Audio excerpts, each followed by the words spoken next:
আমি আমার স্ত্রীকে বলেছি আলহামদুলিল্লাহ আমার সামর্থ্য আছে, আমি দ্বিতীয় বিয়ে করব। এখন সে আমাকে কসম করাইছে আমি যেন তার মরার পরে বিয়ে করি। দ্বিতীয় বিয়ে করলে কেন মেয়েরা মানতে পারে না? ভাইরা আমার, এটা তো নতুন কিছু না। কেউ ভাগ দিতে চায় না, কেউ ভাগ দিতে চায় না।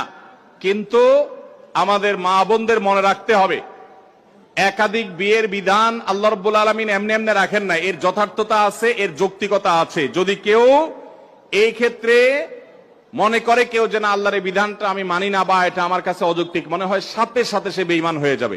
সবকিছু আপনার পছন্দ হবে তারপর মানবেন, তাহলে তো আপনি আপনার পছন্দের গোলামি করলেন।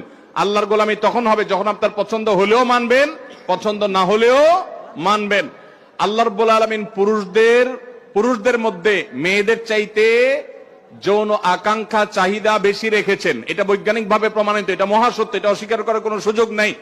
এবং নানা বাস্তবতার নিরিখে আল্লাহ রাব্বুল আলামিন পুরুষদের জন্য একাধিক বিয়ের ব্যবস্থা রেখেছেন। তাছাড়া একজন নারী তিনি যদি একাধিক স্বামীর তার থাকে, তাহলে সেক্ষেত্রে সন্তান কার হবে নিরূপণ করা জটিল হবে। কিন্তু কয়েকজন স্ত্রী যদি একজন পুরুষের থাকে, তাহলে সবগুলাই একজন বাবার দিকে সম্বন্ধিত হবে। মা তো মায়ের গর্ভে ধারণ করেছে।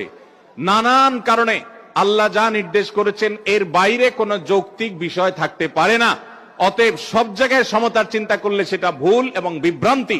সব জায়গায় সমতা নয়, বরং কোন কোন ক্ষেত্রে কাউকে মেয়েদেরকে কোন ক্ষেত্রে ইসলাম অনেক বেশি দিয়েছে। যেমন খরচ কিছুই করা লাগবে না, কিন্তু সবার সম্পদের ভাগ পাবে, মোহর পাবে, এই সুযোগ মেয়েদেরকে ইসলাম দিয়েছে। আর অনেক বিষয় আছে। যখন নারীদেরকে জীবন্ত কবরস্থ করা হতো জাহিলি যুগে, ইসলাম তখন মেয়েদেরকে এমন জায়গা নিয়ে গেছে, 3টা কন্যা সন্তান ভালো করে লালন পালন করলে ওই মা বাপ শুধু কন্যা সন্তান লালন পালন করার কারণে জান্নাতের গ্যারান্টি পাবেন। তাহলে মেয়েদের মর্যাদা ইসলাম দিয়েছে না দেয় নাই? অতএব আমাদের মা বোনরা তারা এই কঠিন বিষয়টিতেও, একটা হলো তিনি ব্যক্তিগতভাবে পছন্দ করেন না, তার সতী নাশুক, সেটা ভিন্ন বসা। কিন্তু আল্লাহর বিধানের প্রতি তার যদি সন্দেহ থাকে, সংশয় থাকে বা ঘৃণা থাকে, তাহলে সাথে সাথে ঈমান চলে যাবে। আর পুরুষরা একাধিক বিয়ে করতে হলে তারা সমতা বজায় রাখতে পারবেন কিনা এটা নিশ্চিত করা জরুরি।